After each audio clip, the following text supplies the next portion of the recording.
మహానుభావులు బ్రిటిషర్ల మీద పోరాటం చేసినటువంటి సందర్భం ఉంది.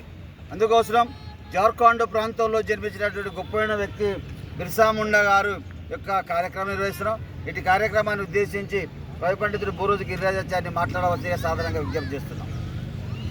ఈరోజు ఆ రోజుల్లో బ్రిటిష్ వలసవాదులపై భారతదేశంపై ఆధిపత్యం చెలాయిస్తూ వ్యాపార నిమిత్తం వచ్చి పరిపాలన చేస్తున్న బ్రిటిష్ వలసవాదులపై తిరుగుబాటు చేసిన గెరిల్లా పోరాటం చేసిన మహనీయుడు ఆదివాసీ స్వాతంత్ర సమరయోధుడు బిర్సా ముండా గారి వర్ధంతి కార్యక్రమాన్ని నిర్వహిస్తున్న ప్రియమిత్రులు రాజారాం ప్రకాష్ సార్ గారు, వనపర్తి జిల్లా దండోర నాయకుడు కుర్మయ్య గారు, విశ్వబ్రాహ్మణ సంఘ నాయకుడు మాధవాచారి గారు, అట్లాగే తెలంగాణ పోరాట నాయకుడు వాల్మీకి సంఘ నాయకుడు వనపర్తి జిల్లా ప్రముఖుడు మల్ల దేవన్న నాయుడు గారు ఈ కార్యక్రమానికి వచ్చేసిన అందరికీ స్వాగతం పలుకుతూ, బిర్సా ముండా ఆదివాసీ స్వాతంత్ర సమరయోధుడుగా భారతదేశంలో మొట్టమొదట పేరుగాంచిన మహనీయుడు.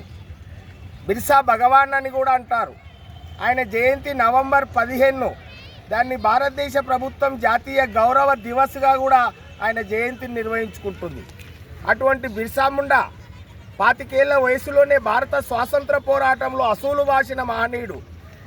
22 ఏళ్ల వయసులో అంటే 1897 ఆ ప్రాంతంలో మిలీనేరియన్ ఉద్యమానికి సారథ్యం వహించిన మహనీయుడు బిర్సా ముండా గారు. బిర్సా ముండా 1875 నవంబర్ 15న జన్మించి 1900 సంవత్సరం జూన్ 9వ తారీఖున మరణించాడు. కాదు, విషప్రయోగం చేసి బ్రిటిష్ వారు చంపేశారు.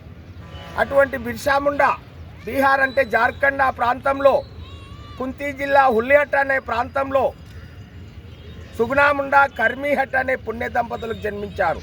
చిన్నప్పుడు ఆయన ఆ ఉల్లిహట్లో వాళ్ళ చిన్నమ్మ ఇంట్లో ఉంటూ కొంతకాలం పశువుల కాపరిగా గొర్రెలను మేపాడు.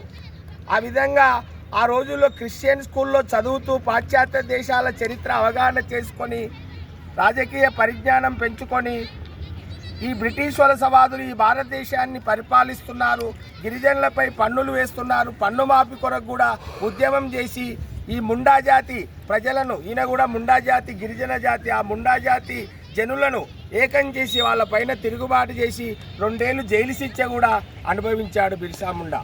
ఆ విధంగా పోరాటం చేస్తున్న సందర్భంలో ఆయనను ఆ రోజుల్లో 400 మంది ముండా జాతి తెగతో పోరాటం చేస్తున్న సందర్భంలో కొంతమందిని అరెస్ట్ చేసి ఒకసారి బ్రిటిష్ వాళ్ళను ఓడించారు.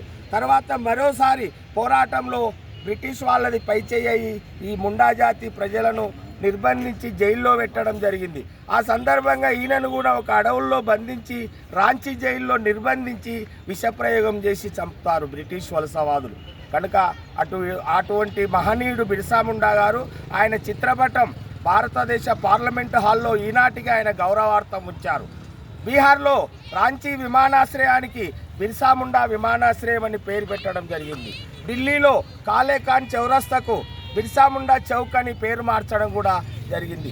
ఈ విధంగా అతి చిన్న వయసులో భారత స్వాతంత్ర పోరాటంలో ఒక గిరిజన నాయకుడిగా, ఆదివాసీ నాయకుడిగా ఇంగ్లీష్ వాళ్ళపై, బ్రిటిష్ వలసలవాదులపై పోరాటం చేసి అసూలు బాసి నా మహనీయుడు బిర్సా ముండా గారు ఆయన పోరాటాన్ని భరించలేక ఆయనకు జైల్లో విషప్రయోగం చేసి చంపడం జరిగింది. కనుక ఇటువంటి మహనీయుల చరిత్రని ఈనాటి సమాజానికి విద్యార్థులకు ఎరకజేసి దేశభక్తి గౌరవభావం పెంపొందించి మన ప్రభుత్వాలు దేశభక్తి భావం పెంపొందించడానికి బిర్సా ముండా చరిత్ర ఒక ప్రతీకగా చెప్పాలని తెలియజేస్తూ ముగిస్తున్నారు. జోహార్ బిర్సా ముండాకు, జోహార్ జోహార్ బిర్సా ముండాకు, జోహార్ జోహార్. కొనసాగిద్దాం మహనీయుల ఆలోచన విధానాన్ని, కొనసాగిద్దాం మహనీయుల ఆలోచన విధానాన్ని.